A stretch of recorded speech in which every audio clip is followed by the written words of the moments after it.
Je suis le pain de vie. Jean 6, 48. Que signifie cette déclaration? Qu'est-ce que le pain? Le pain, c'est ce qui satisfait la faim. Lorsque je suis affamé, je manque d'énergie pour travailler.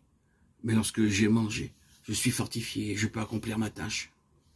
Beaucoup de chrétiens perdent la force de servir le Seigneur parce qu'ils n'ont jamais trouvé en lui leur satisfaction. Ils travaillent à peu près bien pendant 1 an ou 2 ans, mais ils déclinent ensuite graduellement.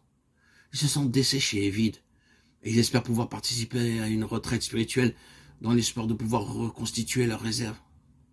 Des retraites spirituelles périodiques peuvent stimuler temporairement, mais elles ne peuvent pas nous satisfaire pleinement. Ce n'est que lorsque nous découvrons que Jésus est le pain de vie et que nous apprenons sans cesse à aller à lui, que nous sommes satisfaits de manière permanente.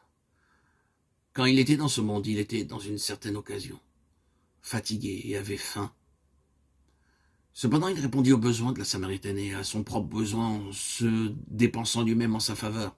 Lorsque ses disciples lui ont proposé de la nourriture, à leur grande surprise, il l'a refusée en déclarant « J'ai à manger une nourriture que vous ne connaissez pas. Ma nourriture est de faire la volonté de celui qui m'a envoyé et d'accomplir son œuvre. » Jean 4, 32, 34. C'était la source secrète de sa constante satisfaction. Une fois de plus, Jean rapporte les paroles du Seigneur proclamant qu'en lui sont satisfaits tous les besoins de l'homme. Nous lisons dans Jean 8, 12. Jésus leur parla de nouveau et dit « Je suis la lumière du monde, celui qui me suit ne marchera pas dans les ténèbres, mais il aura la lumière de la vie. » Christ n'est pas seulement le donateur de la lumière, il est la lumière.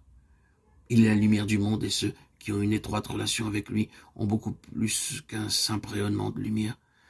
Ils ont la lumière de vie. La lumière spirituelle n'est pas une question liée au savoir intellectuel. Il arrive fréquemment que ceux qui voient beaucoup dans le domaine spirituel en parlent peu, à l'opposé de ceux qui ont une petite vision spirituelle, mais qui sont toujours prêts à parler de cette merveilleuse lumière qu'ils ont reçue du Seigneur. Les effets de la véritable lumière sont dévastateurs pour la nature humaine. Il ne met jamais l'homme en vue. Elle le maintient dans l'humilité.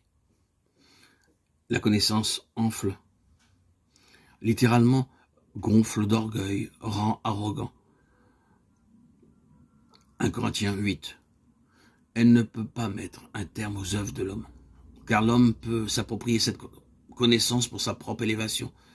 Une soi-disant connaissance des Écritures peut nous donner une certaine notoriété dans le monde chrétien, mais la lumière de vie ne contribue pas à notre prestige personnel. Au contraire, elle peut faire ce que nulle lumière ordinaire ne peut faire. Elle porte atteinte à l'homme naturel. Par son éclat aveuglant, effraie pour Dieu une voie pour la réalisation de son dessein.